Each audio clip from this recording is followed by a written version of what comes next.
emotion of yelling or screaming. I was doing it and they loved it.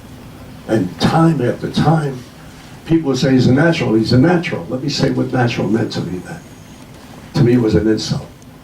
Woody Allen used to say, Danny Aiello's a natural. He's unnatural, natural. When they said I was a natural, I thought what they were saying to me is that he's untrained. He hasn't gone to school. So what he's got is purely by luck, instinctual. You follow what I mean? But as time went on, as I began to learn my craft, I was fortunate enough to learn my craft. Incidentally, the reason I didn't go to acting school, I didn't have the money. I had no money. So I had to earn money as I was acting. And I was fortunate enough, lucky enough to get jobs here and there, so I was able to pay my rent and do other things.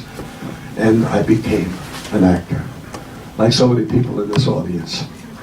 I want you to know how I have written this book. I didn't know how to approach it. I can't do this. How am I going to do this?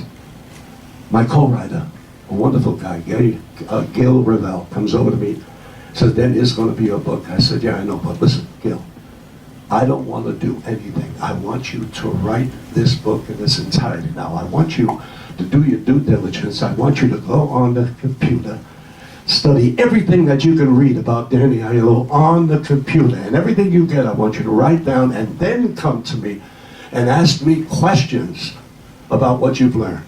That's going to be the book. And what happened was I went home that night, and I said, I can't do that.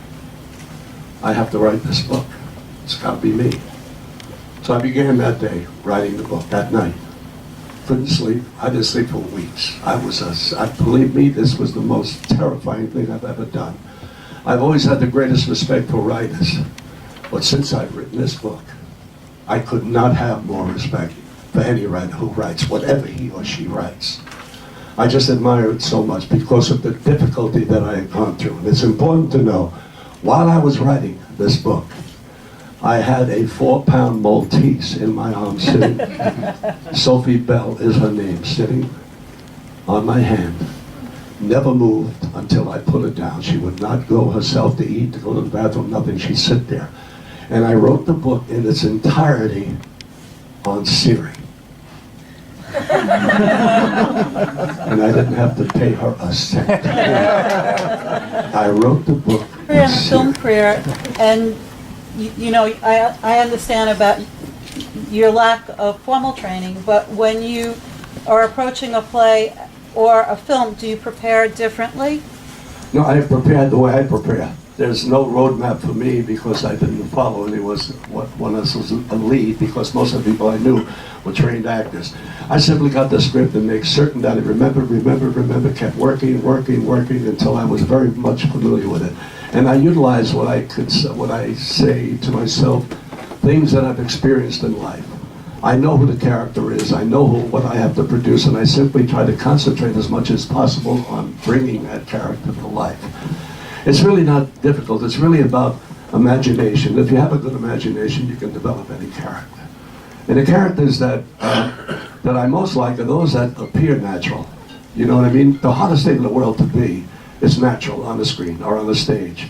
So at the beginning, when I considered myself an insult to be called the natural, later came to me, wow, when I began to learn my craft, being what they call natural, I began to use more instinct. It was all instinct, and I became an accomplished actor as a result of working, and learning my craft. There were things that just came very natural to me, and then I learned as I was going along, exposing myself to things that otherwise I hadn't exposed myself to.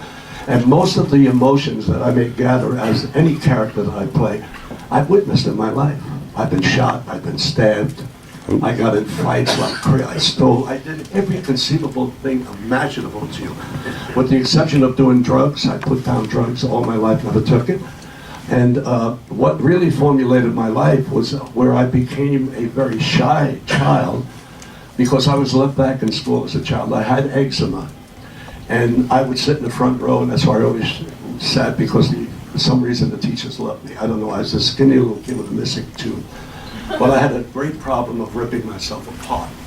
That was eczema. I ripped myself to the point where I had gouges in my face. But what I would do is, I would sometimes look around and watch other kids looking at me, and I felt they were looking at me with disgust. My personal opinion is that every actor goes in to become a celebrity. If I use a bad term, I hope you'll excuse me.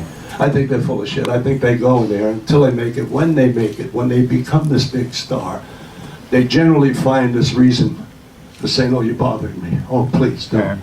All of them were dying at the very beginning. At least this is my belief. To be known, to be seen. Actors go into the business. Sure, I wanted to act, but I also wanted to be loved. And there's no better way to be loved by an extraordinary amount of people to be exposed, to be on a film, to be on stage, have people look at you and love you. That's all. I didn't want the kind. I'm talking about love when people look at me and they say, "Oh man, I love what you did. Wow, that was really great." It means everything in the world to me, and I think there's not an actor in the world, when starting out, doesn't have that same feeling. Later on, they become this other thing. Oh, I don't want to be photographed. I don't want this. I don't want that. Well, when I walk down the street, it's very difficult sometimes. Norman Jewison walked down the street with me. When I did Moonstruck, Norman Jewison's a great director of Moonstruck. He gave me this part. I didn't particularly love the part because I was playing a major wimp. We talked. He sat in the room because I never auditioned. I wouldn't audition. I hate to audition because I couldn't fry an egg in 3 minutes. There's no way I can get a part in 3 minutes. So Norman invited me up to the office and he says this to me. This is a great director. This is a great movie director. He says, the moment I read this script, Danny, I knew Johnny Camilleri was you.